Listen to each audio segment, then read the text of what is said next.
죄송합니다. 예. 빨리 가. 지난주에 우리가 이제 6장, 7장에서는 특별히 이제 6장에서는 총 7인을 떼는 그런 장면들을 우리 함께 나눴어요. 그쵸? 그래서 이제 7인을 떼는데 첫 번째부터 네 번째 인은 네 마리의 말을 탄 기사들. 그래서 이제 흰 말, 뭐 붉은 말, 그다음에 그 검은 말, 청황색 말. 이것들은 기본적으로 이제 승리와 그다음에 기근, 그리고 뭐 그 전쟁 기근, 그다음에 사망, 죽음, 이걸 상징하는 그런 거라 했고, 그러면서 다섯 번째 인을 떼는데, 다섯 번째 인을 뗄 때 제단 아래에서 하나님의 말씀 때문에 혹은 자신들이 했던 증언 때문에 죽임당한 사람들의 어떤 탄원이 울려 퍼졌고, 언제까지 기다려야 됩니까? 라는 그런 메시지와 함께 이제 그 여섯 번째 봉인을 떼는데 갑자기 이제 거의 그 하늘이 어두워지고 달빛이 달이 피로 물들고 하늘의 별들이 떨어지고 뭐 이제 이런 일들이 어, 벌어지면서 동시에 이 땅에 그 수많은 왕이나 고관이나 세도가들이나 뭐 종과 자유인들이 그 무너지는 그 산들을 피해서 이제 숨는 그런 장면들이 이제 나오면서 그 6장 마지막 절에 이러한 진노의 큰 날, 큰 환란을 피할 자가 과연 누구겠느냐.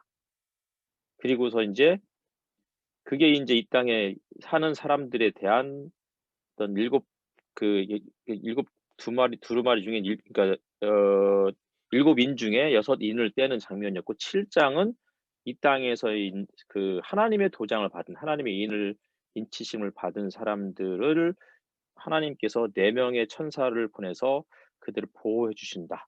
이런 내용이 있었죠. 그래서 그들의 숫자가 14만 4천이었고, 그 전반부가 이 땅에 살아가는 그 14만 4천의 모습을 보여주는 거라면, 후반부 9절 이하부터는 이제 하늘에서의 셀 수 없는 무리들, 그들이 하나님을 이제 찬양하면서 어 그러면서 이제 그 주님이 친히 우리의 목자가 되어 주실 것이고, 주님이 친히 어 그 구원자, 그리고 이제 모든 그런 어떤 우리의 눈에서 눈물을 씻어 주시고 모든 아픔을 다 씻어 주실 것이라는 그런 메시지 7 장이 나타났었죠. 이게 다시 말하면 6 장은 일곱 인 중에 여섯 번째 인과 함께 이 땅에서 살아가는 하나님의 도장을 받지 않은 사람들에 대한 하나님의 심판에 대한 예고, 그리고 7 장은 이 땅에서 살아가는 하나님의 그 고난받는 백성들을 주님이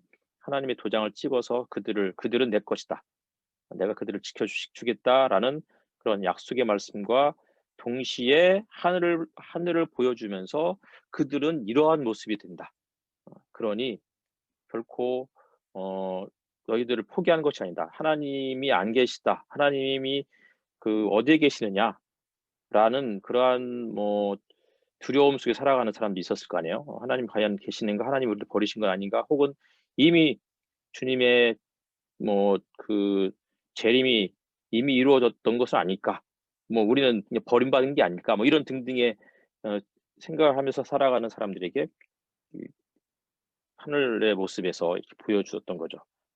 "너희들이 모든 눈에서 눈물을 씻어 줄 것이다."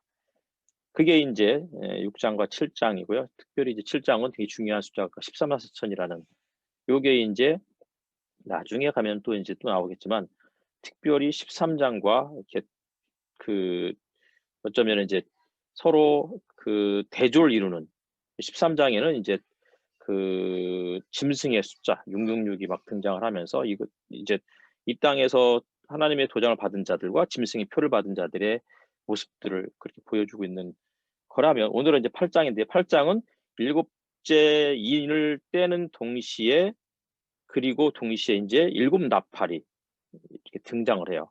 그러니까 일곱째 인은 일곱 나팔을 그 이제 예비하는, 혹은 일곱 나팔의 심판을 열어주는 그런 역할을 하고, 나중에 일곱째 나팔도 마찬가지로 일곱 개의 대접을 또 예고하는 그런 것으로 이렇게 연결이 되는 것 같아요. 그래서 일단은 이제 일곱째 봉인을 뗄 때 하늘에서 약 30분 정도, 반 시간 정도 고요해졌다. 이런 이제 구절이 8장 1절에 등장을 하죠. 그래서 이제 하늘에서의 고요,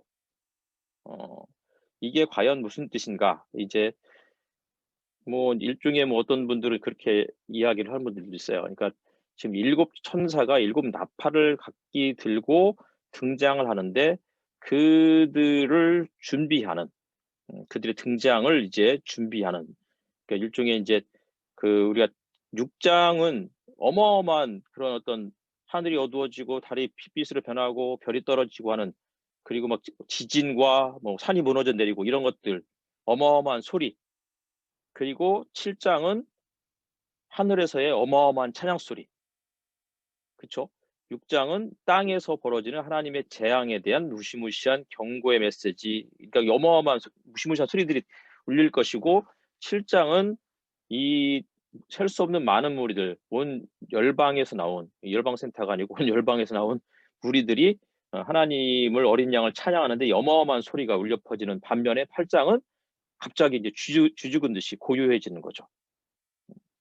30분 단위 고요해지는데, 이것은 아까 말씀드렸듯이 이제 또 다른 심판, 일곱 인과 비교할 수 없을 만큼의 더 큰 심판을 지금 예고하는, 그러니까 숨죽이는 하나님의 임재, 하나님의 그 도래, 하나님의 뭐 현존, 현현, 뭐 이런 것들을 보여주는 그런 것을 이해할 수 있을 것 같아요. 그래서 이제 30분 동안 땅이 고요해졌어요. 그리고 나서 일곱 천사가 등장을 하고 3절에서는 또 다른 천사가 등장을 해요. 근데 또 다른 천사는, 그러니까 일곱 천사는 각기 나팔 하나씩을 받아들였고 총 7개죠. 3절에서는 또 다른 천사가 있는데 이 또 다른 천사는 금향로를 들고 제단에 선 거예요. 이 제단에 섰다. 이게 아까 어디에 나왔던 거죠? 제단은 6장에 있었죠. 그렇죠? 6장 그 10절, 9절. 그 어린 양이 다섯째 봉인을 뗄 때에 나는 제단 아래에서 하나님의 말씀 때문에 또 그들이 말한 증거 때문에 죽임을 당한 사람들이 영혼을 보았습니다. 다시 말하면 요한계시록에서 보통 제단을 언급할 때는 그리스도의 길을 걷다가 죽임당한 그리스도의 제자들, 뭐 순교자들, 뭐 이런 것들을 보여주는 거죠. 그래서 이제 그 금향로를 들고서 제단에 섰는데 그 금향로에서 올라오는 그 향, 이것은 성도들의 기도다라는, 그러니까 무슨 기도겠어요? 탄원이지, 탄원. 성도들이 자신들의 억울한 죽음, 억울한 고난, 이런 것에 대해서 언제까지 주님 기다리시겠습니까? 라고 하는 것에 대한 이제 본격적인 성도들의 기도의 응답이 이루어질 것을 예고하고 있는 거예요. 그러니까 7명의 천사, 그리고 또 다른 천사, 그리고서 이제 네 천사가 각기 하나씩 나팔을 부는 거죠. 근데 이제 이 네 천사가 나팔을 부는데 첫 번째 천사가 나팔을 부니까 7절에 보니까 막 우박과 불이 피에 섞여서 땅에 떨어져서 이 땅의 3분의 1이 다 타버려요. 그리고 둘째 천사가 나팔을 부니까 이 불타는 큰 산이 바다에 던져져서는 이렇게 바다의 3분의 1이 또 죽어버려요. 그리고 세 번째 천사가 또 나팔을 부니까 큰 별 하나가 횃불처럼 타면서 하늘에서 떨어져서는 강과 그 샘물의 3분의 1이 또 쓴 물로 변하는 거죠. 쓴 쑥이라고 이렇게 얘기하는데, 쓴 물로 변해서 그 물을 마시는 자들은 다 죽는다. 그리고 네 번째 천사가 또 나팔을 부니까 이번에 해의 3분의 1, 그러니까 천체죠. 해달별의 3분의 1이 어두워지는 거죠. 빛을 잃어버리는 거죠. 그래서 다시 말하면 네 개의 나팔 소리는 뭐였어요? 누구를 향한 심판이냐면 이 땅에 사람이 아니고 이 어떤 대자연, 여기에 대한 심판을 얘기하는데 3분의 1씩 그렇게 이제 심판을 받는 거죠. 일곱 인 중에서 네 번째 인이 그 청왕생 말이, 그것은 이제 죽음, 사망을 상징하는 건데 그건 4분의 1의 어떤 이 주민들을 이 땅에 살아가는 이 땅의 백성들의 4분의 1에 대한 죽음을 예고했다면 죽음의 그러니까 그들에 대한 4분의 1에 대한 심판인 거죠. 그런 반면에 인제 이 나팔들은 3분의 1 훨씬 더 강도가 세지는 거죠. 그리고 인제 하늘에서 갑자기 독수리 한 마리가 날아가면서 "화, 화, 화." 이렇게 인제 화를 3번 언급을 해요. 왜 화를 3번 언급하긴 하느냐면 아직 3 개의 나팔이 남아 있는 거죠. 그게 인제 8 장의 에 전체적인 내용이에요. 그래서 뭐 어떤 사람들은 이제 이 뭐 첫 번째 나팔은 인제 뭐 우박과 불 그러니까 이런 게 막 다 섞여 가지고 하늘로 떨어진다. 그래서 인제 뭐 최근 들어서 막 하늘에서 인제 큰 우박이 떨어지면 인제 또 이게 요한계시록 요 메시지의 예언에 대한 성취다. 이렇게 이야기하는 사람이 있고 뭐 최근 들어서 또 이란이 그 이제 무역 제재를 받아 가지고서 거래를 못 하잖아요. 그러다가 인제 어떤 해상에서 불법으로 인제 뭐 그 법이 무슨 누가 정한 법인지 잘 모르겠지만 어쨌든 간에 음 그 이제 무역 제재를 받았기 때문에 이제 거래를 못 하는데 이란이 이제 어쨌든 원유를 팔아야 되니까 공해상에서 인제 어떤 나라에 어 그 원유를 공급하다가 밀매죠. 밀매하다가 그게 이제 바다로 흘러 들어가고 막 이런 예 일들이 벌어졌다고 그러더라고요. 원 유 그러니까 뭐 유조선이 가끔씩 침몰해서 어마어마한 그 검은 띠들이 인제 뭐 이렇게 바다를 다 죽이는 뭐 이런 것을 해석하는 사람들도 있고 뭐 또 이 큰 별 하나가 떨어져 가지고서 강과 샘물 위에 떨어져서 쑥물이 되어 쓴쑥이 되어 가지고 그걸 마시면 다 죽는다. 그래 가지고 바다나 강이나 이런 데다가 인제 페놀 같은 거 뭐 방류해 가지고서 그래서 인제 뭐 물고기나 그 바다 생물들 강의 생물들이 다 죽는 이런 식으로 해석을 하면 이제 이거는 쪼끔 그 문자적인 해석이 되는 거고 그렇게 되면은 인제 자칫하면은 어 아무튼 뭐 잘못된 그런 종말론에 인제 빠질 수 있는 특별히 여기에서 이야기하는 것들은 기본적으로 그러니까 불타는 큰 산 두 번째 천사가 나팔을 부는 불타는 큰 산이나 혹은 큰 별 이거는 무엇을 이야기하느냐면 이사야서에 보면은 바벨론에 대한 심판을 예고를 하죠. 어 "큰 별이 떨어졌다."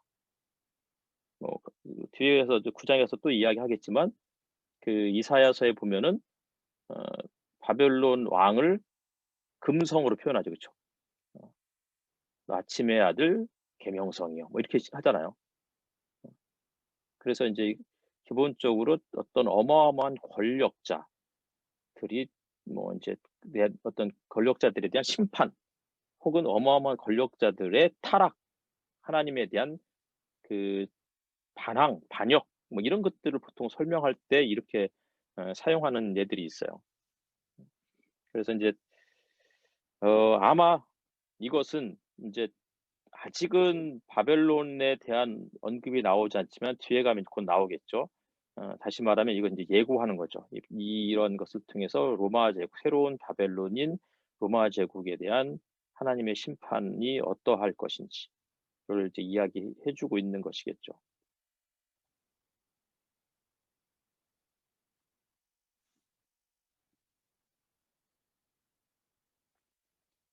예. 일단 8 장까지 잠깐 나눠 보도록 하겠습니다.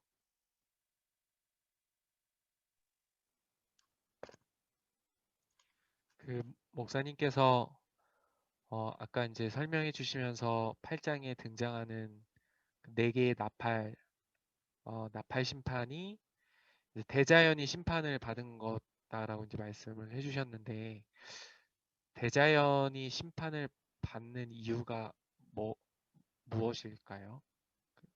그러니까 그러니까 인간이 심판을 음 받는 것에 대해서 그러니까 음 타락한 어떤 우리의 모습이 심판을 받는 것에 대해서는 이제 좀 이해가 쉽게 되는데 자연이 심판을 받은 이유가 무엇인지 좀 궁금해졌습니다. 결국은 이제 뭐 강물을 마실 수도 없고 혹은 이제 땅의 3분의 1이 다 타버려서 농경지나 주거지들이 다 사라지고 이런 것들이 결국은 사람에 대한 심판으로 이제 사실 이어지는 거죠. 그런데 인제 기본적으로 인간이 살아가는 어떤 토대 이런 것들이 먼저 사라지면서 어 일종의 나중에도 쪼끔 이제 나오겠지만 5달 뭐 이런 것들이 나오는데 구장에 가면은 그게 인제 인간에 대한 정말 그 그러니까 너무 매몰차고 뭐 그러니까 뭐 전혀 무자비한 그런 심판만을 의미하는 게 아니고 어떤 하나님의 어떤 기회, 또 다른 기회를 주시는 하나님의 회개의 기회를 주시는 하나님의 어떤 자비하심 이런 것들도 암시하고 있는 것으로 이해할 수 있을 것 같기도 해요. 아무튼 예 결국은 이제 피조물은 피조 세계에는 결국 인간의 가장 중요한 어떤 그러한 그 뭐 대지가 만물의 어머니라고 그렇게 이야기할 정도로 그런 것에 대한 심판은 결국 사람에 대한 어떤 심판을 예고하는 거겠죠.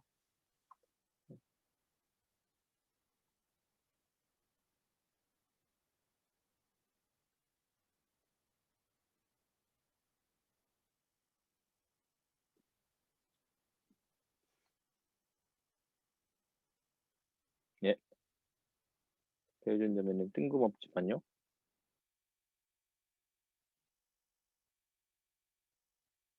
예.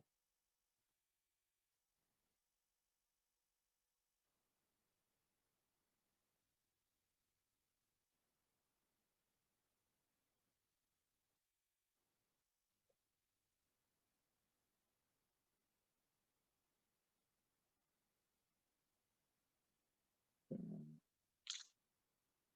그렇군요. 그러니까 뭉크의 절규란 그림이 원래 제목이 정확히는 모르겠지만 자연과 인간의 절규라고. 예. 한번 찾아봐야 되겠네요. 예, 감사합니다. 음, 저는 일단 전도사님 하신 말씀 때문에 로마서 8장 21절, 22절이 생각이 났어요. 그러니까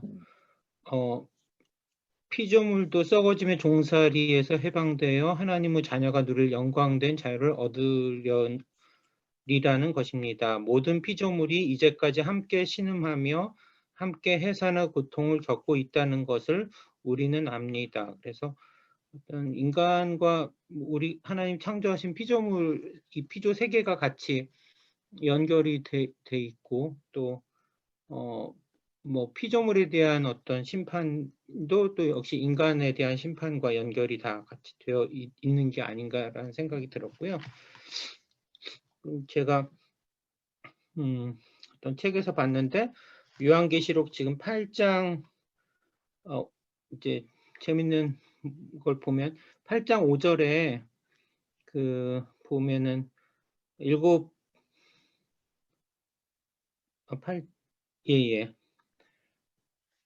일곱 봉인이 떼어지고 천둥과 요란한 소리와 번개와 지진이 일어났다라고 이렇게 돼 있고 또 이런 표현이 나오는데 천둥, 번개, 지진 이런 표현이 이렇게 7개의 재앙이 끝날 때쯤마다 마치 사인처럼 나오거든요. 그러니까 예를 들어서 뭐 11장에 가서 7째 나팔이 다 끝나면 거기에 똑같이 11장 19절에 보면은 마지막 19절에 그때 번개가 치고 요란한 소리와 천둥 소리가 나고 지진이 일어나고 큰 우박이 쏟아졌습니다. 이렇게 이제 7개의 재앙이 마무리될 때 마치 사인처럼 그렇게 나옵니다. 또 16장 진노의 7개의 대접이 심판이 끝나면 여전히 또 그 17절 7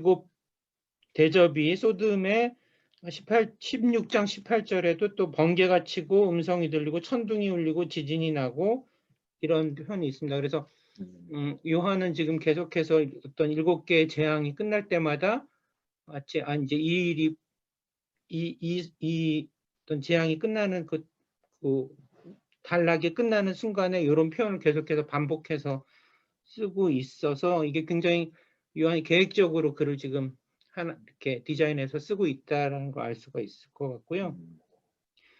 그리고 제가 본 책에서도 또 이렇게 생각을 하는 것이 가능하다라고 설명을 하는데 그게 뭐냐면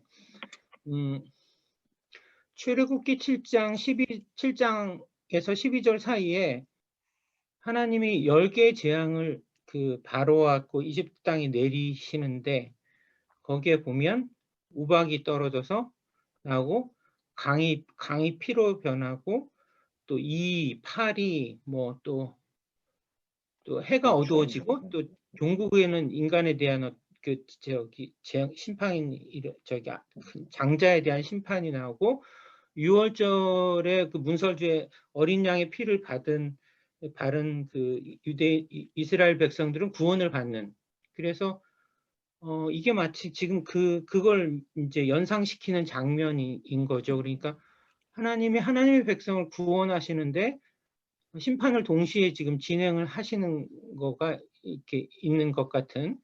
그래서 하늘에서 이 땅에 내리는 이러한 심판과 재앙들이 있고 동시에 6월절에 어린 양의 피를 이렇게 받은 또 6월절에 어린 양과 관련된 하나님의 백성들은 그 사이에서 그 고난과 고통 사이에서 또 구원을 받는. 그래서 출애굽하는 장면이랑 굉장히 이렇게 유사한 부분들이 많이 있습니다. 메뚜기 얘기도 사실 출애굽기에 나오거든요. 그리고 사람이 죽는 것도 뭐 대규모지만 또 그 강이 오염되고 바다가 강이 그 당시에 나일강이 이제 오염됐지만 여기서는 강뿐만 아니라 바다와 모든 것들이 오염되기도 하고. 그래서 이 요한복음 15장 3절에 요한 계시록 15장 3절에는 이상하게 뭐라고 표현하냐면 그들은 하나님의 종 모세의 노래와 어린 양의 노래를 부르고 있었습니다. 그런 표현을 씁니다. 이 저자가. 그래서 이게 출애굽하는 그의 장면과 또 그리고 지금 이 새롭게 그것을 연상시키는 하나님의 심판과 하나님의 백성을 구원하는 것을 이렇게 동시에 연상할 수 있도록 글을 지금 현재 저자가 쓰고 있는 게 아닌가. 쓰고 있다는 근데 그게 좀 저한테는 좀 이해가 좀 되는 장면인 것 같아요. 네. 그러니까 이게 마치 연극의 이제 한 막이 끝날 때쯤에 이제 이 막이 끝났다. 그러면서 또 새로운 막이 열릴 것이다. 뭐 이런 것을 보여주는 것 같은. 그래서 이제 그리고 중간중간에 이 한 1막이 끝나고 간주곡이 들어가고 또 2막이 끝나면서 또 간주곡이 들어가고 이런 식으로 요 요한계시록이 이렇게 서술되어 있는데 이제 각 그 재앙이 끝날 때 말씀하셨던 것처럼 천둥과 지진과 뭐 우박 이런 것들이 이제 이야기가 되어 있는 것들 그리고 또 출애굽기에 이제 그 10가지 재앙 이것과 사실은 이제 그 8장과 9장에서의 혹은 뭐 그 이후에도 나오지만 결국은 그 이 재앙 7 대접, 7 나팔은 출애굽기하고 상당히 유사한 부분들이 많이 있다. 그리고 출애굽기에서는 결국은 그 하나님의 백성이 아닌 이집트에 대한 심판, 이집트 땅에 대한 심판이었고 동시에 이집트에 있는 장자들 혹은 뭐 왕권에 대한 심판이었던 반면에 이제 여기서는 이 땅에 이제 이집트라는 어떤 그 제한적인 어떤 이집트에 제한된 그런 심판이 아니고 보편적 심판을 의미하면서 동시에 또 한편으로는 로마 제국에 살아가고 있는 로마의 그 하나님을 이제 거역하는 자들에 대한 심판과 동시에 이제 궁극적인 것은 이게 하나님의 백성의 입장에서 이거를 이해를 한다 그러면 하나님의 백성을 하나님께서 어떻게 그들의 탄원을 들으시고 구원하시는지 이런 것을 이해할 수 있을 것 같아요. 그러니까 하나님이 이 땅에 대한 무자비한 폭력적 심판을 예고하는 거라기보다는 그 거꾸로 말하면 이제 하나님의 그 백성들이 하나님의 그 뜻에 따라서 의롭게 살아가다가 얻는 어떤 구원의 이야기 이런 것을 이해할 수 있을 것 같습니다.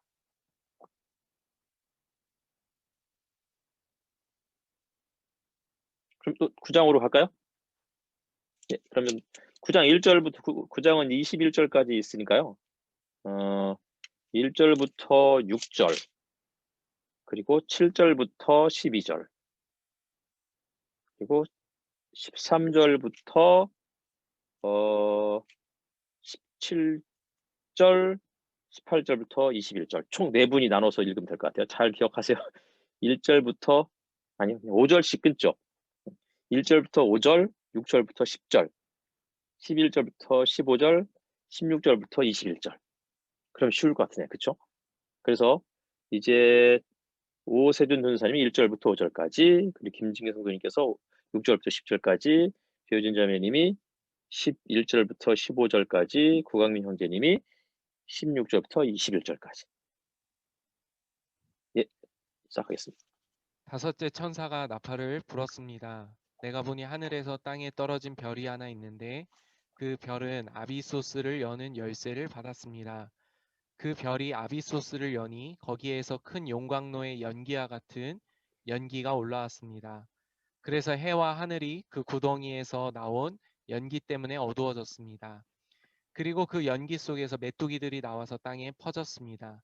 그것들은 땅에 있는 전갈이 가진 것과 같은 권세를 받아 가지고 있었습니다. 그것들은 땅에 있는 풀이나 푸성기나 나무는 하나도 해하지 말고 이마에 하나님의 도장이 찍히지 않은 사람만을 해하라는 명령을 받았습니다. 그러나 그들에게는 사람들을 죽이지는 말고 5달 동안 괴롭게만 하라는 허락이 내렸습니다. 그것들이 주는 고통은 마치 전갈이 사람을 쏠 때와 같은 고통이었습니다. 그 기간에는 사람들이 죽으려고 애써도 죽지 못하고 죽기를 원해도 죽음이 그들을 피하여 달아날 것입니다. 그 메뚜기들의 모양은 전투 채비를 한 말들과 같고 머리에는 금 면류관과 같은 것을 쓰고 그 얼굴은 사람의 얼굴과 같았습니다.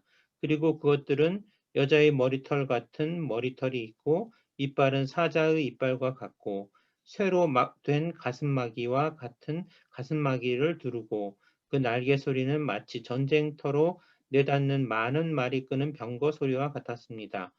그것들은 전갈과 같은 꼬리와 침이 달려 있었는데 그 꼬리에는 5달 동안 사람을 해할 수 있는 권세가 있었습니다. 그것들은 아비소스의 사자를 자기들의 왕으로 떠받들었는데 그 이름은 히브리 말로는 아바돈이요 그리스 말로는 아볼론입니다. 첫째 재앙이 지나갔습니다. 그러나 아직도 2가지 재앙이 더 닥쳐올 것입니다. 여섯째 천사가 나팔을 불었습니다. 나는 하나님 앞에 있는 금제단의 네 뿔에서 울려나오는 음성을 들었습니다. 그것은 나팔을 가진 여섯째 천사에게 큰 강 유프라테스에 매어 있는 네 천사를 풀어놓아 주어라 하는 음성이었습니다. 그래서 그 네 천사가 풀려났습니다. 그들은 사람의 3분의 1을 죽이기 위하여 그 해, 그 달, 그날, 그때에 맞추어 예비된 이들입니다. 내가 들은 바로는 그 천사들이 거느린 기마대의 수는 2억이나 된다는 것입니다. 나는 이러한 환상 가운데서 말들과 그 위에 탄 사람들을 보았는데 사람들은 화홍색과 청색과 유황색 가슴마기를 둘렀고 말들은 머리가 사자의 머리와 같으며 입에서는 불과 연기와 유황을 내뿜고 있었습니다. 그 입에서 나오는 불과 연기와 유황, 이 3가지 재앙으로 사람의 3분의 1이 죽임을 당하였습니다. 그 말들의 힘은 입과 꼬리에 있는데 꼬리는 뱀과 같고 또 꼬리에 머리가 달려 있어서 그 머리로 사람을 해쳤습니다. 이런 재앙에서 죽지 않고 살아남은 사람이 자기 손으로 한 일들을 회개하지 않고 오히려 귀신들에게나 또는 보거나 듣거나 걸어다니지 못하는 금이나 은이나 굴이나 돌이나 나무로 만든 우상들에게 절하기를 그치지 않았습니다. 그들은 또한 살인과 점치는 일과 음행과 도둑질을 회개하지 않았습니다. 예, 여기까지입니다. 이제 9장에는 이제 그 5번째 천사가 5번째 나팔을 이렇게 불고 6번째까지 등장을 하게 되는데 5째 천사가 나팔을 불자 이제 하늘에서 떨어진 땅에 떨어진 별 하나가 있었다고 그랬죠. 그렇죠? 이 이제 하늘에서 떨어진 별 요게 이제 되게 중요한 개념이고 그다음에 그 별이 아비소스를 여는 열쇠를 받았다. 이 아비소스는 이제 뭐 개역 개정이나 이런 데는 아마 무적행 그렇게 돼 있죠. 이제 무적행. 그래서 이제 그 어비스 그쵸. 뭐 영어로는 어비스라고 하고 뭐 그 헬라어로는 아비소스 이렇게 되어 있죠. 그러니까 이것은 끝이 없는 밑바닥이 없는 어떤 깊은 심연, 끝없는 나락 뭐 이런 의미를 갖고 있는데 이게 특별히 그 유대인들의 관점에서는 이제 그 깊은 곳, 그러니까 창세기 1장 2절에서 흑암이 깊은 곳에 있다 할 때 깊은 곳, 히브리어 테홈이라고 이렇게 이야기하는데 요런 그러니까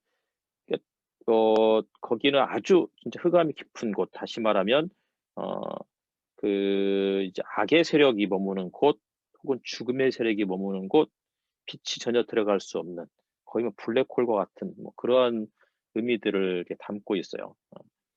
그리고 이제 하늘에서 떨어진 별 이게 과연 뭐냐? 라고 우리가 이제 한번 생각해 봐야 될 것 같고요. 그 하늘에서 떨어진 별은 이제 아까 이사야서라든지 여기에서는 하나님께 반역했던 그 당시에 바벨론 황제, 바벨론 왕 이런 자들을 향한 어떤 그러한 은유적 표현들이라고 말씀을 드렸어요.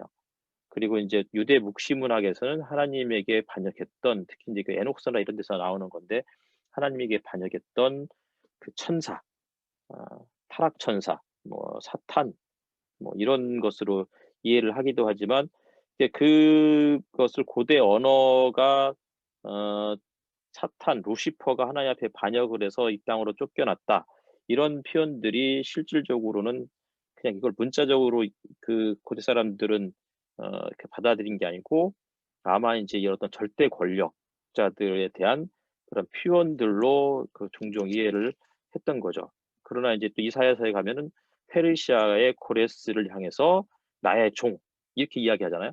그런 것 굉장히 긍정적인 표현을 쓸 때는 그가 이제 하나님의 뜻에 움직이는 사람이 되었을 때 그때는 고레스가 페르시아의 고레스가 이제 결국은 하나님의 종이 되는 거죠. 그러나 하나님의 백성들을 이끌어갔던 뭐 바벨론, 느부갓네살이라든지 이런 자들은 아침의 아들 계명성이 되는 거죠. 그리고 그가 이제 이 아비소스를 여는 열쇠를 가지고 있는데 그곳에서 이제 막 이제 연기 이런 것들이 올라와서는 하늘에 이제 뭐 하늘을 다 가리는 하늘을 어둡게 하는 그리고는 그곳에서 또 이제 이 메뚜기 혹은 황충들이 나오는데 이제 그들이 갖고 있는 힘이 어마어마해서 이 땅에 살아가는 이제 아까 네 개의 나팔은 자연 세계를 향한 피조 세계를 향한 그러한 심판이었다 그러면 이제 5번째의 이 재앙은 5번째 나팔은 결국은 이제 이 땅에 살아가는 하나님의 도장에 찍히지 않는 사람들을 향한 심판. 이것은 이제 에스겔서 9장에 나와 있는 그런 표현과도 비슷하다고 그랬어요. 그리고 에스겔뿐만 아니라 아까 출애굽기도 얘기했죠. 결국은 하나님의 백성, 어린 양의 피를 문설주에 바른 하나님의 백성들은 하나님이 이제 그 죽음의 사자가 건너뛰지만 그러나 그렇지 않은 이집트 전역의 모든 가정에는 모든 만물들이 다 심판을 받는 그런 내용들과 굉장히 비슷해요. 근데 이제 문제는 여기에서 그 5달 동안만 괴롭게 하라.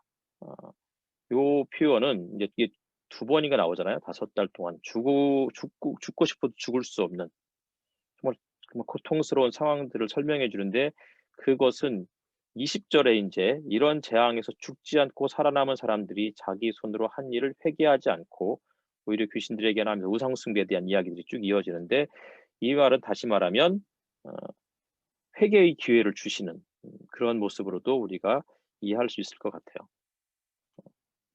그리고 이제 이 메뚜기, 이제 메뚜기의 모양을 또 설명해 주는데, 뭐 진짜 마치 이게 군대를 묘사하는 것 같잖아요.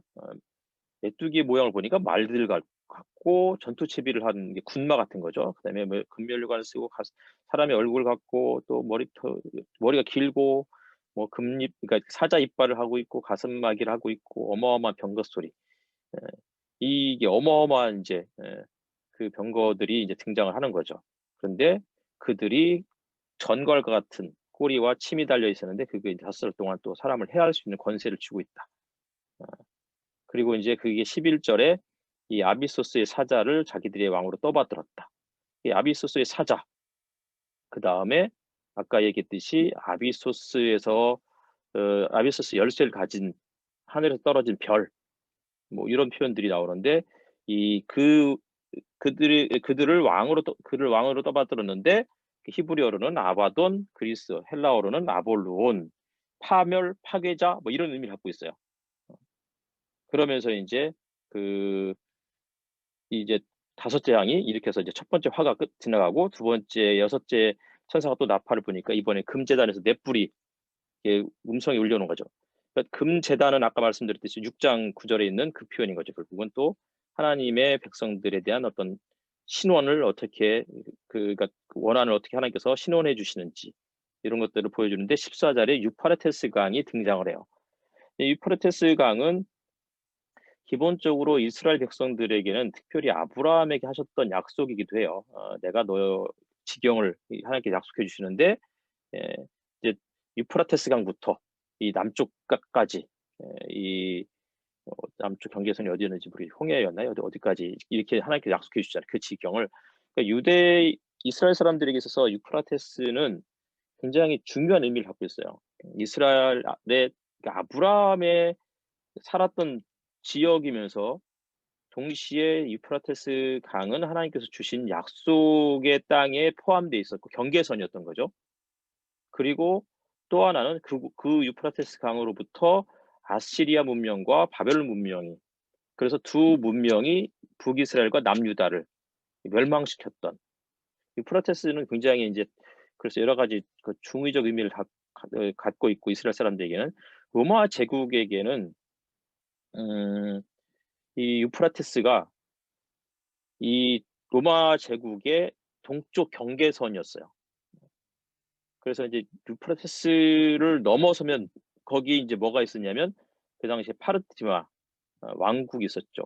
지금의 이란에 해당하는 파르티마 왕국을 끊임없이 로마가 정복을 하려고 했지만 사실은 계속 실패했었고 그러다가 정확하게 지금 황제 이름이 생각이 안 나는데 주 한 140 몇 년경에 결국은 파르티마 제국을 점령을 하지만 그 전까지는 파르티마를 계속 밀렸던 거죠. 유프라테스를 넘어갈 수 없는. 그래서 아마 이제 대다수의 신학자들은 요 유프라테스에 매여 있는 내천사 이거 아마 파르티마 제국으로 그렇게 이해를 해요. 근데 이제 내천사가 있는데 이 유프라테스에 매여 있는 내천사 그것은 아까 우리가 이제 7장에서 4명의 천사가 하나님의 백성들 14만 4천 하나님의 도장을 이마에 받은 14만 4천을 지켜주는 내천사와는 다른 천사예요.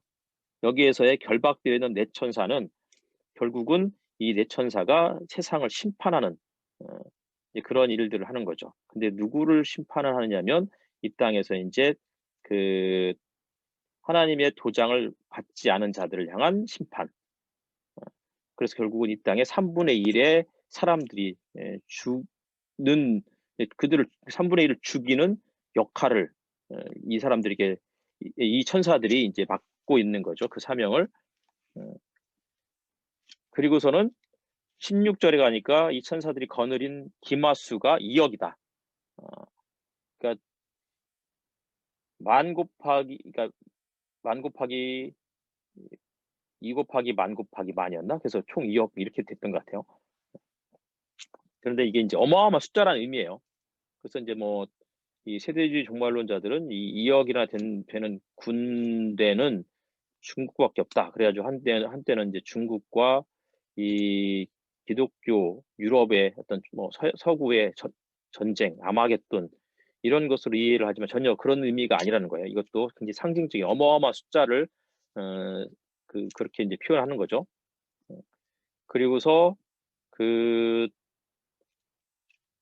뭐 이제 어떤 어마어마한 사람들을 죽이는데 이게 이제 정해진 기간이 있는 거죠. 정해진 시간이.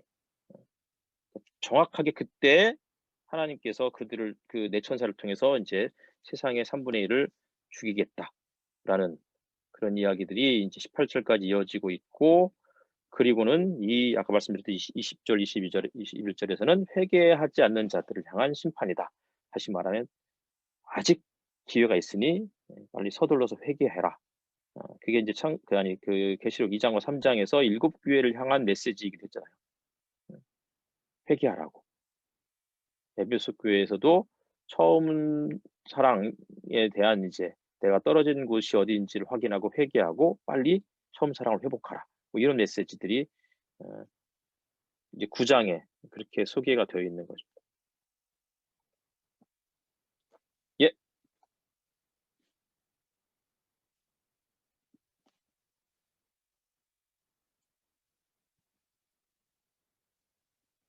이제 여러분께서 나누실 말씀 나누시고 또 하시면서 이제 그러면 요한계시록이 그 당시 1세기 당시에 로마 제국만을 향한 그런 말씀이었느냐? 그럼 이게 도대체 오늘날 우리에게는 뭐 어떤 의미를 갖고 있을까? 이런 것들도 한번 생각해 보시면서 함께 또 말씀해 주시면 되겠습니다.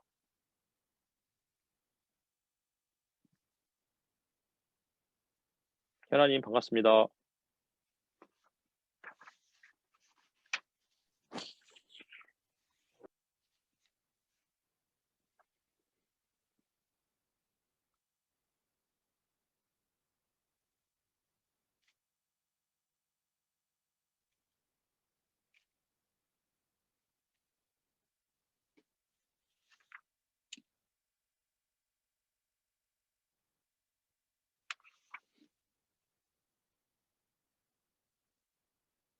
말씀하세요. 누구라도 말씀해 주세요.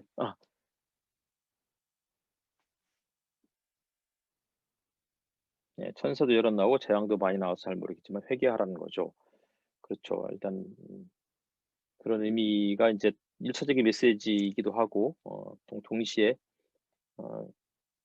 하나님의 심판 뭐 이런 것들도 분명하게 다루고 있는 거죠.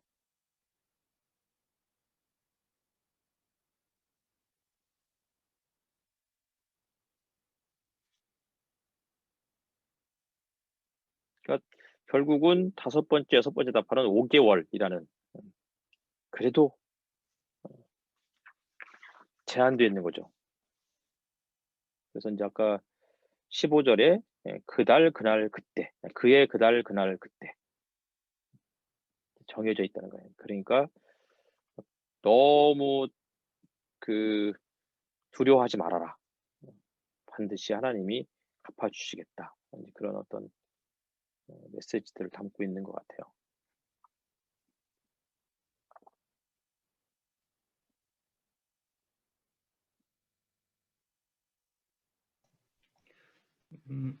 그 5째 나팔에 나왔던 그 메뚜기들도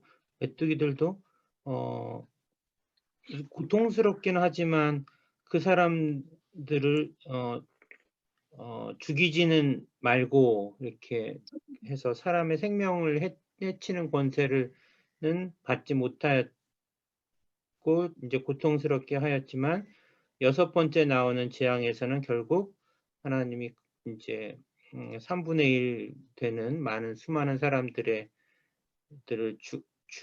죽는 것을 허락하시고 이제 했는데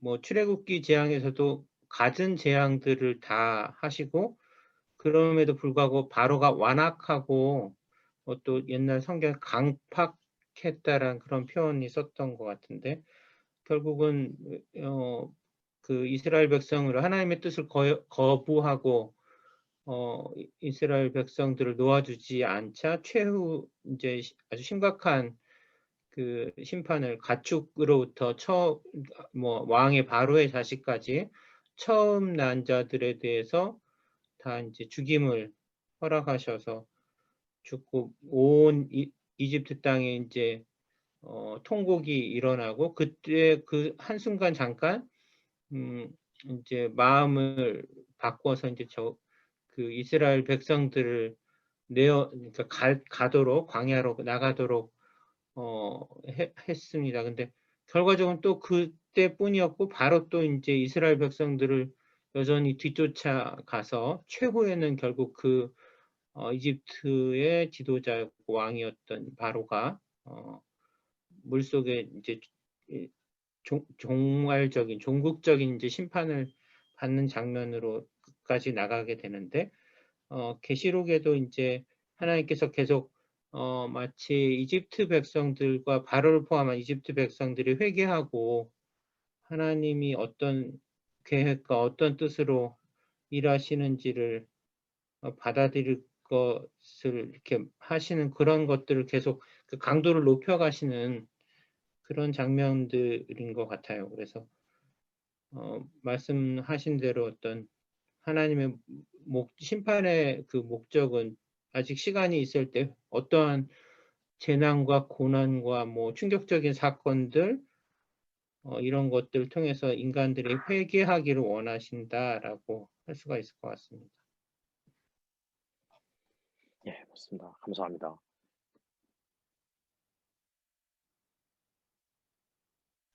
이제 저는 궁금한 게 9장 보면서 조금 하나 쭉 읽으면서 생겼던 게 분명히 이제 8장에도 4개의 나팔 심판을 통해서 어떤 이제 자연 속의 심판이 일어나는 어떤 모습들을 묘사해 주고 있는데, 그러니까 아까 목사님 말씀해 주신 연극으로 이거를 생각했을 때 이제 4개의 나팔 심판으로 인한 그 모습이 그려졌고, 그 다음에 이제 9장에는 5번째 나팔, 6번째 나팔에 대한 이야기인데, 그 8장 말미에 보면 이제 마지막 세 나팔, 물론 이제 마지막 7번째 나팔은 9장엔 없지만 어쨌든 마지막 세 나팔은 독수리가 이제 화로다 하면서 이렇게 경고하는 부분으로 묘사된다는 점에서 앞전에 이제 4개의 나팔과 좀 구별되는 느낌이 있고, 또 그것이 이제 저는 12절에 보면 첫째 재앙이 지나갔다라고 표현하잖아요. 그러니까 5째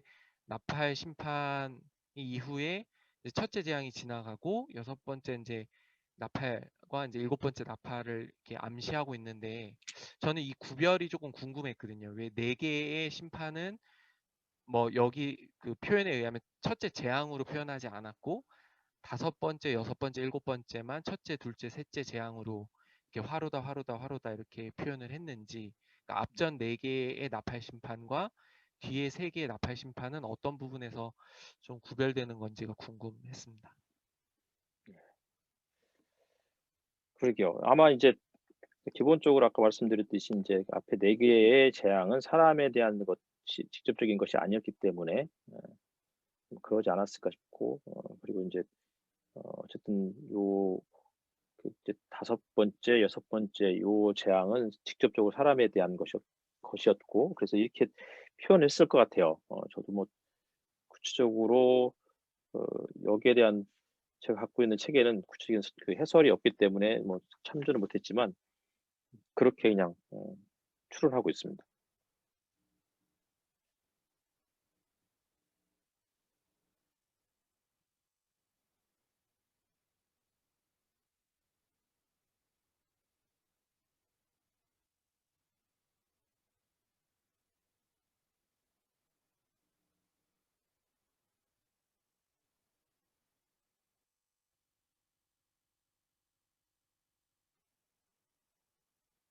너무 조용하네요.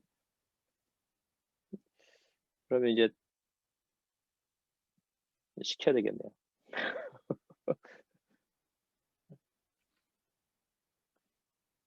한 말씀씩 일단 뭐 이제 우리가 9장까지 우리가 요한계시록을 좀 살펴보는 중인데, 어느 정도 머릿속에 좀 요한계시록의 구조가 좀 이렇게 잡혀야 될 것 같아요. 1장부터 3장까지는 반모섬과 이 땅의 7교회.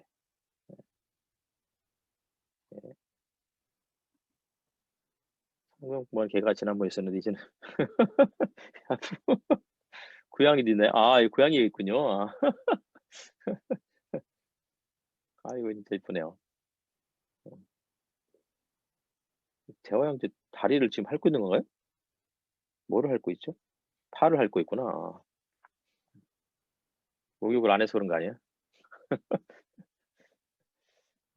다시 한번 보면 일단 1장부터 3장까지는 반모섬에 갇혀 있었던 요한과 소아시아 7교회. 그쵸? 그리고 4장과 5장은 하늘 어전. 특별히 4장에서는 하늘 성소, 하늘 어전에 계신 하나님과 그 앞에 네 생물과 24장로. 그리고 5장은 좀 더 구체적으로 하늘 보좌 우편에 이제 보좌에 앉아 계신 분이 계시고 그 옆에 이제 또 어린 양이 있고 그 어린 양이 이제 등장을 해서는 그 하나님의 이제 백성들을 향한 어떤 심판을 준비하는 모습들이 4장, 5장 그렇게 이제 보여주고 있고 그 다음에 이제 6장과 7장은 7인이었죠, 그렇죠? 뭐 엄밀히 말하면 6개 인이지만 어쨌든 7인이었고 7개 인 중에서 이제 그게 하늘에서 이제 이 땅을 향한 심판. 그러니까 4장과 5장은 1장부터 3장까지의 땅에 대한 이야기. 그리고 4장과 5장은 하늘의 이야기. 그리고 6장과 7장은 하늘에서 땅을 향한 이야기. 이런 것을 보여주고 있는 거죠. 그러다가 또 거기에 이제 7인 중에서 4개의 인은 4마리의 말이 등장했고 두 번째, 5째 인과 6째 인은 특별히 제단에 죽임당한 하나님의 백성들에 대한 탄식과 그들을 이제 조금 더 기다려야 된다. 그러면서 하늘이 어두워지는 모습들, 그러니까 굉장히 묵시적이고 어떤 그런 천체적인 어떤 뭐 현상들을 그렇게 서술하고 있고, 그다음에 이제 8장과 그리고 7장은 이제 다시 땅의 13사천과 하늘에 있는 할 수 없는 많은 무리들에 대한 이야기. 그리고 다시 또 8장과 9장은 7 나팔 이야기와 더불어서 이제 구체적인 훨씬 더 강화된 심판에 대한 이야기들이 그렇게 보여주고 있는 거죠.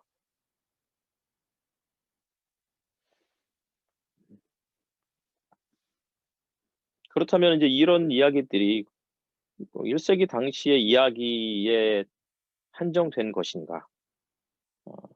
우리가 하나님의 도장을 이마에 받는 것과 받지 않는 것은 무엇으로 구별될 수 있을까?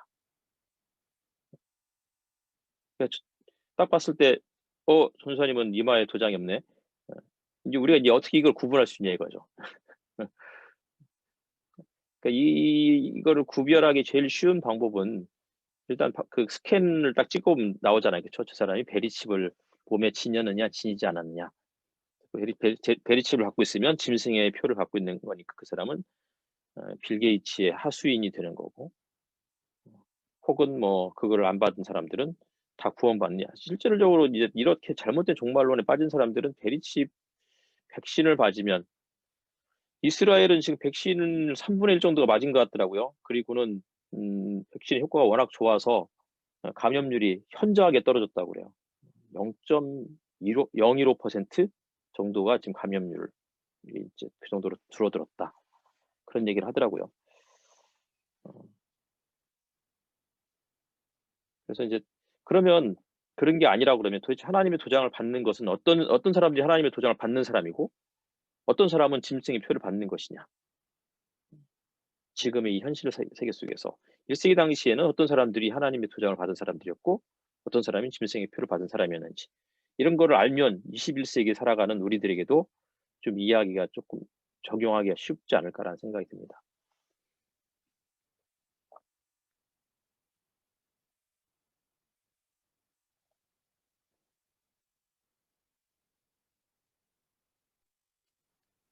예, 구광민 형제님.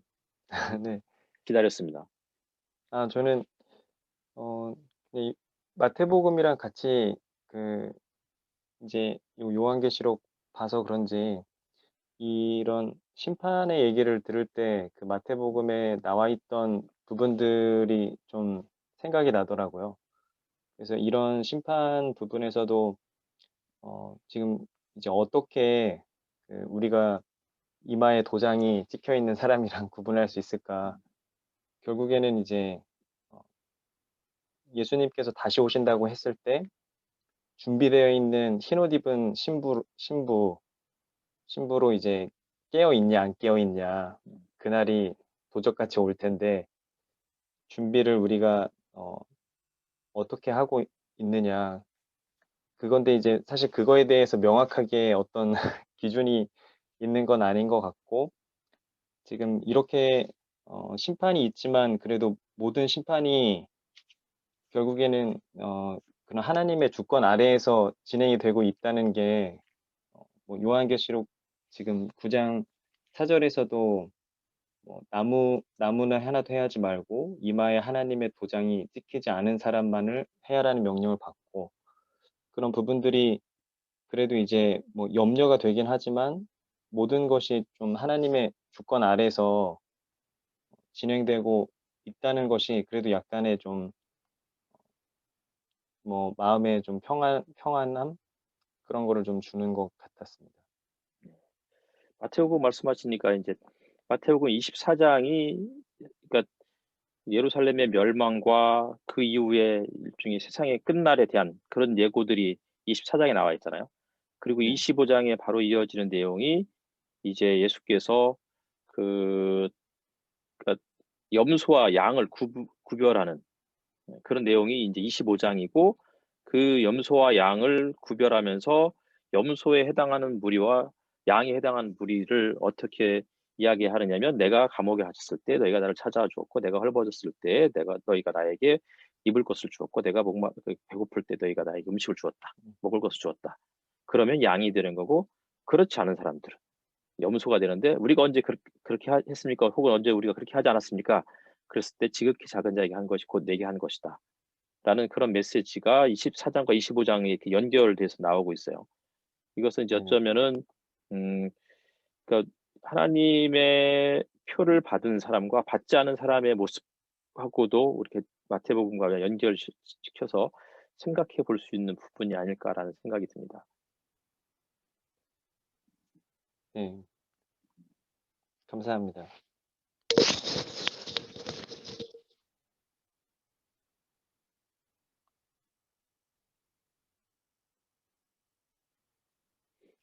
어제도 이제 제가 뭐 이렇게 마태복음 3장 4장을 이렇게 올리면서, 마태복음 3장에서 예수께서 이제 침례나 세례를 받으셨을 때 하늘에서 이제 이는 내 사랑하는 아들이요 기뻐하는 자다, 이렇게 이제 딱 이야기하자마자 예수님이 이제 40일 금식하시면서 광야로 가시잖아요. 그런데 이제 마귀가 나타나가지고 네가 하나님의 아들이거든 이렇게 묻는다고요. 그러니까 바로 마태복음 1장부터 예수께서 하나님의 아들이심을 여러 번 인용을 해요. 성경을 다 구약을 인용한 거죠. 내가 내 아들을 이집트로부터 불러냈다, 뭐 이런 말씀들도 있었고, 그랬는데 이는 내 사랑하는 아들이 기뻐하는 자라고 하는 시편 말씀을 또 인용을 했는데, 마귀가 4장에서는 네가 하나님의 아들이라면 근데 왜 너 배고파? 이런 돌들로 가지고 빵도 만들 수 있는 능력을 갖고 있어야 되고, 그리고 뭐 성전 꼭대기에서 뛰어내릴 수 있는 그런 어마어마한 어떤 기적도 행할 수 있어야 되고, 또 동시에 그 세상을 통치할 수 있는 권력도, 절대 권력도 가지고 있어야 하나님의 아들이 아니냐 했을 때 예수께서 그걸 다 거절하시잖아요. 근데 그리고 나서 사실은 얼마 뒤에 바로 이제 4장 후반부에 가면은 예수님이 수많은 기적을 행하시고 각종 병든 자들을 고치셨다, 이런 말씀이 나와요. 그러니까 예수님은 마귀가 해라, 너 이거 해야 되는 거 아니야 했을 때 사실은 그 일을 안 하셨던 건 아니야. 분명히 하셨던 거죠. 근데 마귀가 했던 거는 하나님의 아들이라면 당연히 배불러야 되고 당연히 힘도 세고 뭐 어마어마한 능력도 행해야 되는데 왜 그거 행치 않느냐 그랬을 때, 그것은 다 누구를 위한 거냐면 예수님 자신을 위한 거였는데, 그 사반 이제 그 40일 금식 이후에 마귀가 잠깐 물러나고 나서 예수께서 행하셨던 것은 다 이 땅에서 고통받고 있는 연약한 자들을 향한 그런 기적이었고 병고침이었던 거잖아요. 그게 하나님의 나라였고, 그러니까 결국 하나님의 나라가 무엇인지를 그렇게 보여주려고 하여튼 그렇게 이야기했던 것 같고, 이 별을 지난번에 이제 우리가 마태복음에서 큰 별이 나타날 때 이 별이 누군가는 천사로 해석한 사람이 있다고 그랬는데, 이게 이제 그 에녹서라든 이런 이제 구약의 외경에서 나오는, 그래서 여기 이제 요한계시록에서도 이 큰 별이 떨어졌다. 요때도 아마 먼저 천사로 해석한 사람들도 있어요.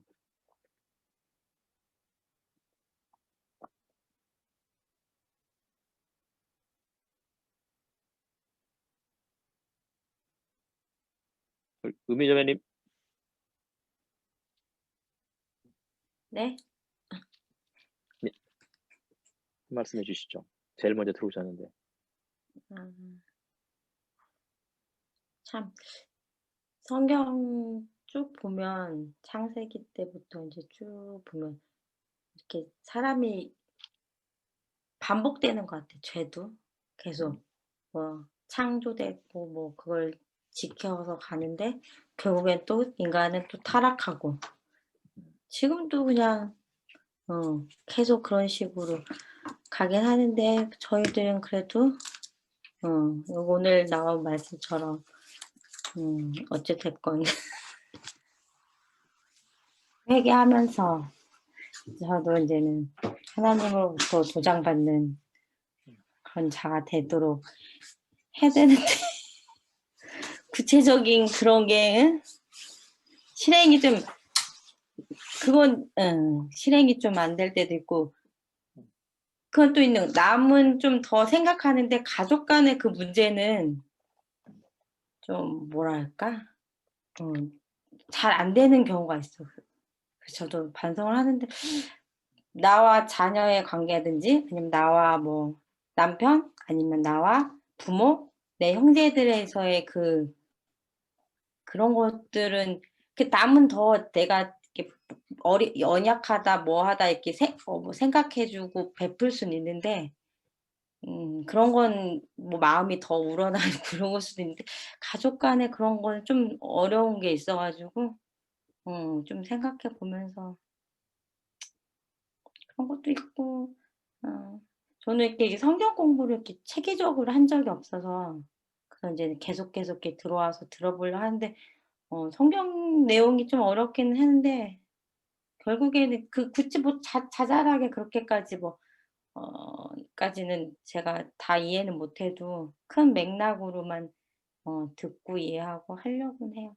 그래서 오늘도 뭐 천사도 많이 나오고 심판 내용도 무섭기도 하고 하지만은 언젠가 또 하나님께서 예수님께서는 우리한테 기회도 줄 거고 회개하면서 해 나가야겠다 이런 생각은 해요.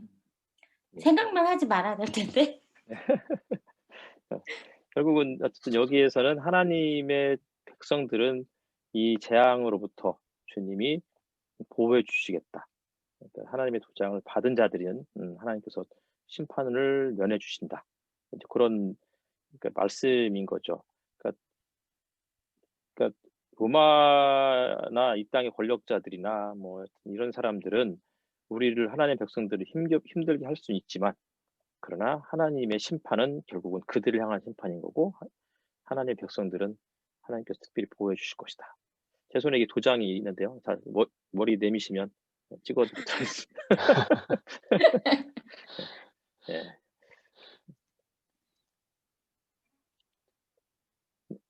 이서영 성도님 또 말씀 부탁드립니다. 그러면 이달에 다음 주 수요일이 마지막이고 주일이 한 번 남았는데 이달에 그냥 마무리하시고 다음 달 마가복음 넘어가시는 건가요? 아닙니다. 마가복음 3월이고요. 요한계시록은 2월까지 예정되어 있습니다. 그래서 대략 제가 생각했던 것은 8주에서 10주 이렇게 생각을 했었는데 아마 얼추 그렇게 맞출 수 있을 것 같아요. 뒷부분은 이제 또 뭐 일곱 대접 이런 것들은 거의 반복되는 그러니까 이야기가 같은 내용의 이야기가 좀 더 확장된 거라서 그렇게 어렵지 않을 것 같고, 중요한 이제 몇 가지만 더 살펴보면 제 생각에는 2월에서 3월 첫째 주, 둘째 주쯤에는 마무리되고, 그러나 이제 마가복음은 또 마태복음을 여러분께서 이제 1월 중에 다 읽으셨을 거라고 전제하고 마가복음 특강은 또 준비해서 1시간 정도 진행을 할 예정입니다. 2월에. 설교는 설교 성경 공부는 3월.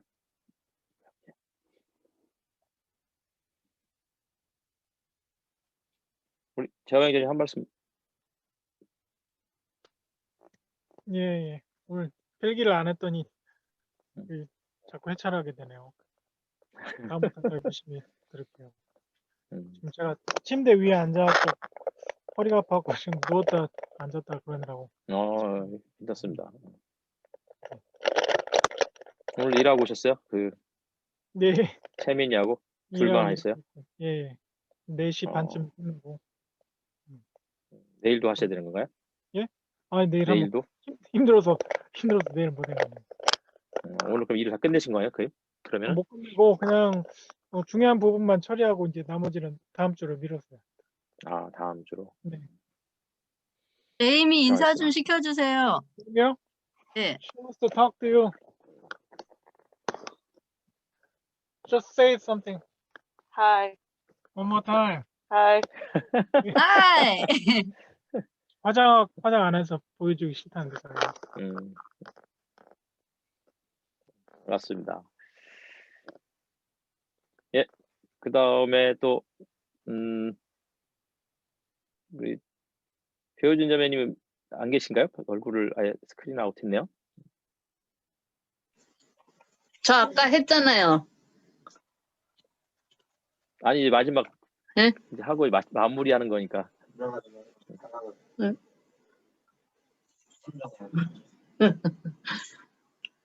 너무 어려워요. 어렵고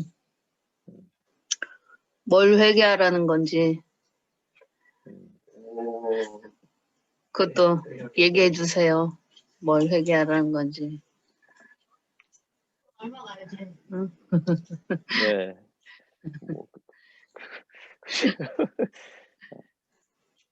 그러게요. 그거는 뭐 각자 알아서.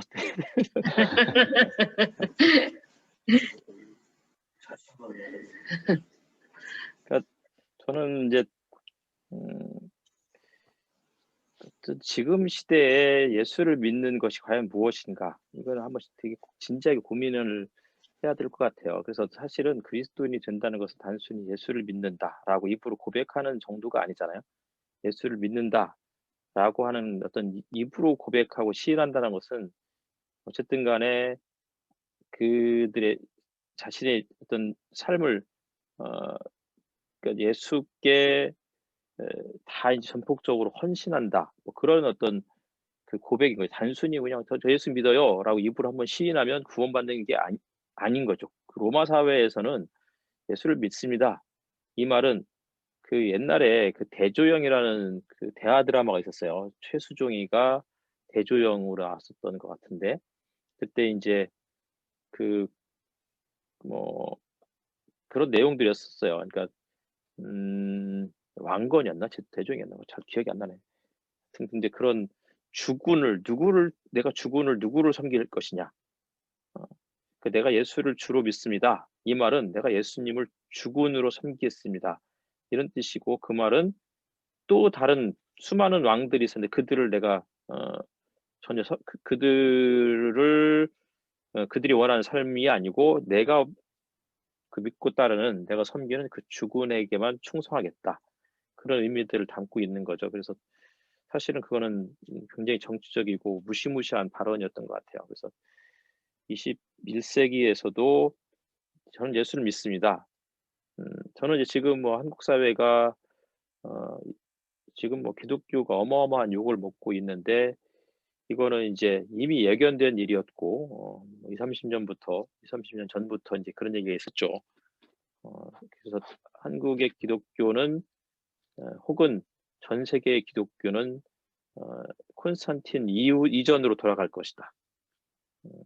그리고 그렇게 돌아가야만 다시 말해서 주류가 아니고 소수자가 될 때라야 비로소 예수 그리스도의 그 제자, 그리스도인의 삶이 무엇인지를 정확하게 이해할 수 있을 것 같다라는 것들이 요새 이제 좀 더 좀 실감 나는 것 같아요. 뭐 오늘도 광주 지역에서는 그 TCS인가요? 거기 이번에 그 국제학교 거기에 이제 이 소상공인들이 자영업자들이 너무 화가 많이 나서 그곳을 향해서 주 예수를 믿으라 그리하면 너가 내 집이 구원을 받으리라 그 간판에다가 계란을 막 투척해가지고 그 사진들이 이제 그렇게 해서 막 계란으로 얼룩진 사진들을 봤는데 그런 분들은 그 얘기 하는 거죠. 5인 이상 집합금지 명령을 우리가 진짜 목숨 걸고 지키는데 도대체 니들 교회는 뭐 하는 짓이냐 그러면서 이제 목사 나오라고 막 그렇게 데모하고 하는 그런 장면들을 보면서 이제 교회가 어떤 것인지들을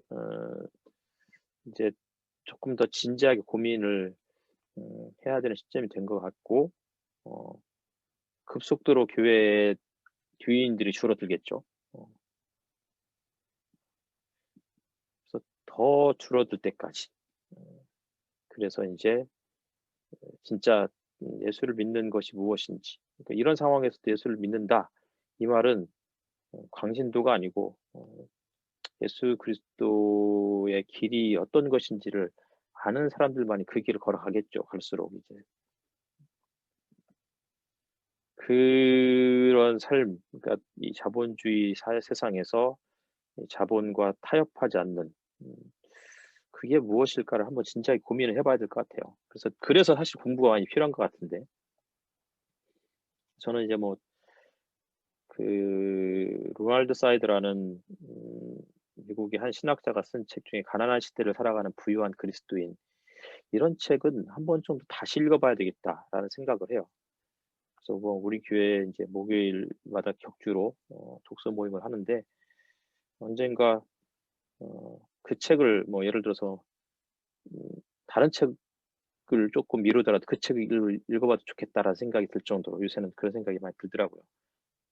이 가난한 시대에 우리가 어떻게 살아가야 되는지 경제적인 그런 어려움 속에서 살아가야 되는 그 삶의 태도, 그리스도인 삶의 태도. 그래서 제가 이제 책을 한 권 샀는데 읽기 시작했어요. 이거는 이제 힘든 시대를 위한 좋은 경제학. 이제 그래서 경제학 책인데 이걸 보면서 이게 Good Economics for Hard Time이라는 뭐 그런 Hard Times라는 그런 제목의 책인데 정말 경제적으로 힘든 사회 시대가 됐는데 이런 상황 속에서 좋은 경제학은 뭔지 어떻게 하면 그리스도인으로서 살아가야 될 것인지 이거는 사실은 성경은 가르쳐주지 않거든요.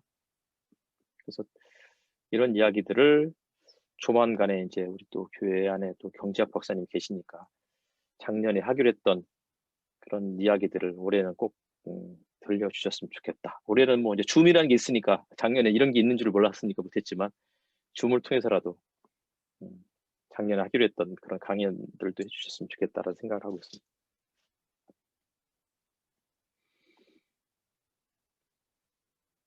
예, 자연스럽게 김진기 성도님. 저는 경제학, 제가 경제학. 근데 저는 요새 이제 뭐 다른 이 성경 얘기를 하면은 저는 좀 갈수록 뻔뻔해지는 것 같아요. 저 자신이. 뭔가 하면 예를 들어서 오늘 같은 본문에도 하나님이 너희가 이렇게 하면 내가 머리에 이마에 인을 쳐주겠다 라는 식으로 한 번도 성경에 나와 있지가 않은 것 같아요. 그러니까 뭐 끝까지 견디는 자는 내가 생명을 주겠다, 면류관을 주겠다 하는 거지. 이게 뭐냐면 이미 머리에 인을 받은 자들이 끝까지 잘 견디면 내가 생명의 면류관을 주겠다라는 거지. 물론 이제 뭐 회개해야 마음을 돌이킨 자들에게 이제 생명을 주시겠다는 건 뭐 기본적으로 맞는데, 근데 그런 것 같아요. 이렇게 이 장면을 이 이 장면을 이렇게 보면서 내가 머리에 인친자가 되기 위해서는 뭐 이것저것 회개해라라고 설명하시는 게 아니라 어떻든 이 머리에 인친자들이 있고 그렇지 않은 자들이 있는데 하나님이 이렇게 심판하실 때 그 인친자들은 보호해 주시고 또 그렇지 않은 자들은 이런 해와 심판을 받는데 또 그들의 회개하지 않더라라는 장면을 보여주시잖아요.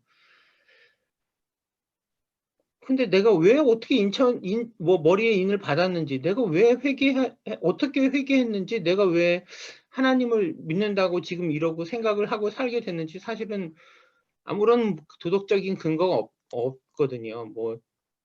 뭐 잘한 게 없을 뿐만 아니라 엉망인 삶을 사는 게 맞고, 객관적으로 봐도 이상한 사람이죠. 이상한 일들이 많이 벌어졌었고. 그런데 왜 나는 왜 이렇게 됐을까? 나는 왜 이 장면에서 그래, 하나님께서 그래도 우리를 좀 보호해 주시려고 그러시나 보다라고 생각을 하게 될까라고 하는 그런 부분은 도저히 저는 뭐 왜 그런지 잘 이해는 안 돼요. 그런데 우리가 막 너무 어려울 때 그러니까 아까 배우진 자매님 말씀하셨는데 아니 또 뭘 회개하라는 거지? 라고 스트레스를 받지 말고 어떻게 나는 누가 어떻게 나를 이렇게 하나님이 인쳐 주셨을까? 언제 나를 왜 이렇게 만들어 놓으셨지? 신기한데 내가 제대로 하는 게 없는데 너무 신기하고 감사한 일이구나. 그러니까 정말 뭐 사람의 뜻과 어떤 의지나 어떤 무슨 그런 것으로 하나님이 막 딱 구별해 놓으신 게 아니구나. 그냥 하나님이 그냥 하기로 작정을 해버리셨구나. 그리고 그 계획 안에 그냥 내가 그렇게 돼 있구나라고 생각하는 게 신비롭고 은혜고 감사하구나라고 생각하는 게 그냥 맞는 것 같아요. 바울이 뭐 너희가 무슨 뭐 특별히 뭐 너희가 어째서 하나님 이렇게 주신 게 아니라 하나님 그렇게 하기로 그냥 작정하시고 그냥 하신 거죠. 그냥 이를테면 아무런 이유가 없이 나는 도저히 상상이 안 되는 나는 모르는 이유로 그래서 어느 날 이렇게 가면 보니까 이 장면에서 나는 요쪽 사람일 가능성이 있지 않을까라고 생각할 수 있는 것 자체가 너무 신기한 거죠. 저는 좀 그렇다고 뭐 평소에 삶을 잘 사냐? 전혀 아니죠. 제 스스로 보면 아직도 여전히 이상하고 엉망이고 말도 안 되죠. 그런데도 불구하고 그게 어쨌든 그거 상관없다는 거예요. 일단은 내가 계획한 게 아니에요. 이 모든 상황이. 그래서 그냥 감사하고 이거 어떻게든 좀 잘 버티고 뭐 시키는 대로 좀 잘 따라가면 뭔가 좀 잘 되지 않을까?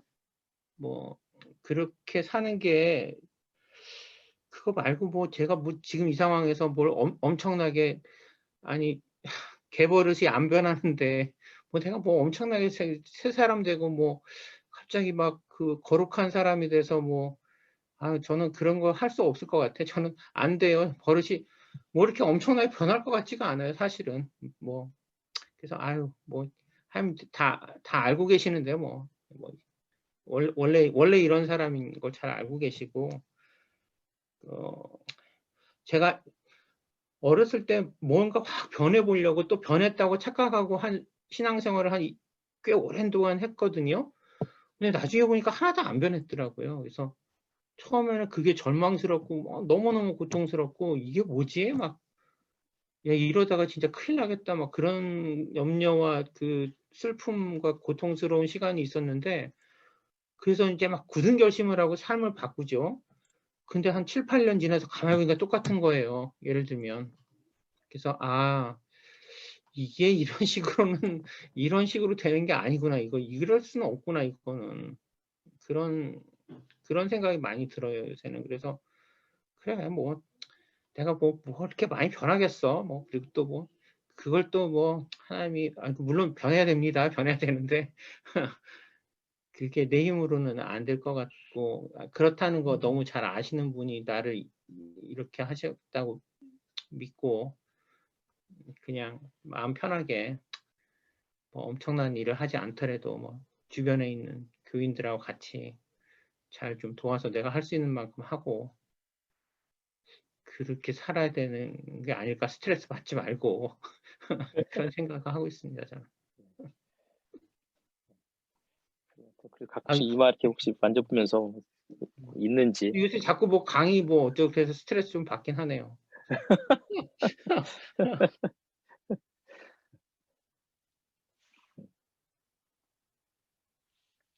반변해도 돼요? 또 변하시려고. 우레메도 아니고. 우레메는 변신 안 하잖아요. 예, 우리 이선영 선생님 하셨었나요? 그리고 오전사님 하실 차례인가? 뭐 저는 사실은 그 목사님이 말미에 던져주신 그 질문과 구강민 형제님이 마태복음 이야기 하신 거 저에게는 오늘 조금 성경 공부를 갈무리하는데 되게 좋은 하나의 조금 그 뭔가 토대가 됐던 것 같고요. 그래서 저도 이제 구강민 형제님 아까 얘기하시고 좀 복음서를 쭉 읽으면서 다시 좀 이렇게 찾아서 보면서 사실 예수님이 말씀하신 그 최후 심판이라는 것에 있어서 우리가 흔히 이제 교회에서 도그마틱하게 늘 뭔가 익숙해져 있는 예수를 구주로 믿느냐, 예수님은 그런 것이 관심이 아니었다는 거죠. 제가 느끼기엔 그랬습니다. 그게 기준이 아니라 결국은 약자로 살아가는 이들하고 내가 어떤 관계를 맺고 있고 또 어떤 연대와 책임을 하고 있는가. 그것이 어찌 보면 이 최후 심판의 가장 중요한 기준이 아닐까라는 생각을 하게 되면서 사실 최근에 이제 뭐 코로나 국면에서 한국 교회나 이런 부분들도 생각하면서 보네퍼의 타자를 위한 교회에 대해서 다시 생각을 좀 했었거든요. 그래서 오늘 좀 그 마지막에 던져주신 질문하고 좀 연결이 됐었고, 그래서 좀 한국 교회와 그리스도인들이 값싼 은혜를 버리고 어떻게 예수 그리스도 안에서 또 예수 그리스도를 통해서 타자를 위한 교회가 될 수 있는가, 또 예수 그리스도와 함께 타자 속으로 들어갈 수 있는 그런 우리에게 구체적인 어떤 삶의 도전을 할 수 있는가, 이 부분에 대해서 좀 다시 또 이렇게 고민하게 되고 생각하게 되는 시간이었던 것 같습니다. 네. 감사합니다. 구강명제님 하셨었나요? 기억이 안 나지. 마무리 네. 안 하시죠? 네. 맨 처음에 했습니다. 하신 건가요? 예. 그럼 다 하셨나요? 전사님 마이크 잡은 모습이 노래 한 곡은 하셔야 될 듯. 그러면 우리 전사님이 마지막 마무리 찬송하시고 오늘 예배가 아니고 수요 승립공을 마쳐야 될 것 같은데. 하여튼 오늘 교회 밴드에 보니까 김우미 자매님이 이제 공지 나눔 선교회, 그래서 또 이런 일회용 이런 거에 대한 우유팩 다시 모으기, 일회용품 없이 배달이나 포장해서 먹기 챌린지 이런 거 해보자라고 그렇게 올리셨어요. 그래서 우리가 어렵지만, 사실 어려운 일은 아니야. 귀찮은 일이지. 귀찮지만 이런 것들을 함께 또 동참하면서 하나님의 피조 세계 이런 부분들을 이제 우리가 함께 또 돌보는 일에 창조주 하나님이시니까 또 우리가 그런 세상을 창조하지 못하지만 세상의 창조 세계를 보존하는 일에는 동참할 수 있을 것 같아요. 그런 일들을 함께 또 우리가 노력했으면 좋겠고, 저는 요새 뭐 에코백을 항상 가방에 들고 다니는데 이걸 쓴 적은 그렇게 많지는 않지만 그래도 틈틈이 이제 그거 들고 가서 뭐 이렇게 얘들 간식 같은 거 사서 이렇게 넣고 이렇게 오래오래 여기서 그런 사소한 일이지만 그런 부분이라든지 이런 것들을 좀 더 참여했으면 좋겠고, 또 뭐 코로나 시기에 또 여전히 힘들어하는 분들, 또 남성교부가 또 그걸 올리셨더라고요. 저기 뭐죠, 그 긴급 지원, 네, 이런 이야기들도 이제 보셨는데, 또 문정심 자매님이 물질적 도움도 좋지만 가끔씩 안부 문자, 틈틈이 이런 것들을 좀 잘 하시면서 교회가 우리 안에서 조금 심각하게 어려움에 처해 있지 않더라도 누구라도 다 그러니까 이런 얘기하면 좀 그렇지만 누군가는 그런 얘기했어요. 현대 사회를 액체 근대 혹은 액체 현대다. 이 불안정한 시대가 돼버린 거죠. 누구나 다 외롭고 쓸쓸한 이런 시대 속에서 워낙 유동적인 사회가 돼버린 거잖아요. 이런 사회 속에서 우리 안에 그 누구도 외롭고 쓸쓸한 사람들이 있다면 기꺼이 또 그런 분들에게 문자라도 한 통 정도 하면서 안부를 물을 수 있는 그런 기회가 되었으면 좋겠다라는 생각을 하게 됩니다. 늦은 밤까지 고생하셨고요. 오늘은 누가 혹시 마무리 기도해 주시고 마칠까요? 손을 표시해 주시면 그분께서 마무리 기도해 주시고 오늘 수요 성경 공부 마치도록 하겠습니다.